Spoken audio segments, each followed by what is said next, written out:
Hello, this is Daryl Buchanan with Guns and Politics. Welcome back. Today I'm going to do a short video on some experiences I had with some extreme lead fouling in the chambers of my Glock 44 and my Taurus TX-22. I did a video just a few days ago on my Glock 44 and some things that I did to make it run reliably.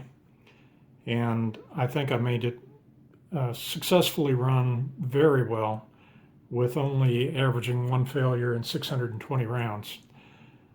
When I got home and I got to looking at the bore with lighting up with my bore scope, I noticed that there was a significant smudge of lead just about an inch down the barrel, right about here. It looked like somebody had a piece of silver chewing gum and they just kind of squished it in the chamber down there. So I got out my Hoppies bore cleaner and my brass brush. I put some Hoppies in there and let it sit for a few minutes. Then I ran my bore brush through it.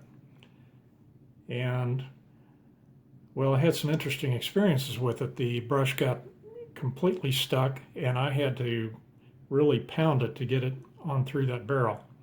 I wound up having to repeat the exercise probably 75 to 100 times, shoving that brush through there and putting some Hoppies in there to get that bore clean and sparkling. Unfortunately, I did not have the video on while I was doing that, but I did have it on when I was cleaning the barrel of my Taurus TX-22, which is going to be the subject of an upcoming video.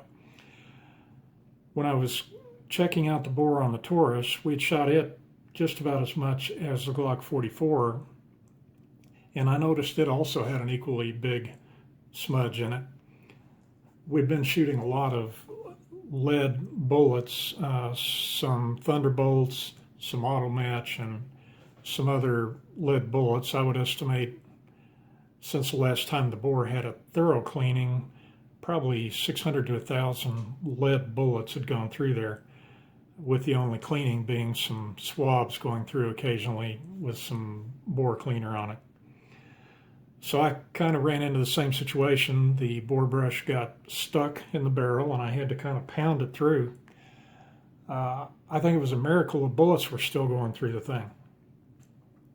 So anyway, again, after 50 to 100 run-throughs of brass cleaning, I got the thing clean as a whistle, and in my upcoming video I'm going to take this Taurus TX-22 out to the range, and I'm going to try some of the same things that I did with my Glock 44 to make it run so reliably, chiefly making sure that it's thoroughly cleaned, which it is now, and also making sure that I set up the bullets in the magazines very carefully using techniques I went through in my last video.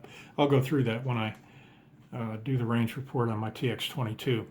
So anyway, I'm going to splice in a short piece of video here. The audio and stuff may be a little bit out of sequence of what I'm saying or a repeat, but it's the only video I actually took of actually looking at the barrel through a bore scope, and I wanted you to be able to see what that looked like. So I'm going to splice that on here and end it after that. And thank you for watching, and if you like this video, please click on the like down there and hit subscribe if you want to. Appreciate you, and good night and good luck.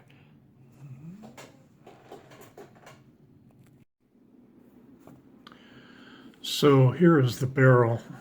I'll try to get this up here where you can see it.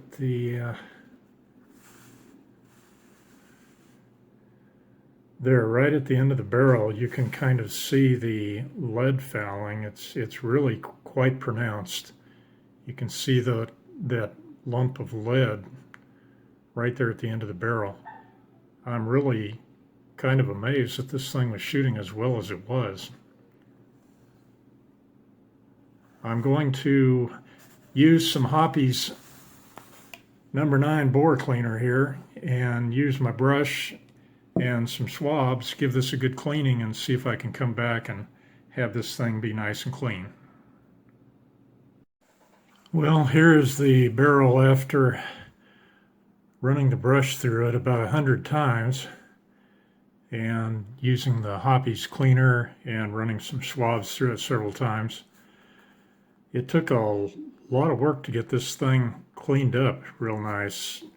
I don't know if you can tell from looking at the video, but it's nice and shiny and clean in there now. But boy, it took some work to get it.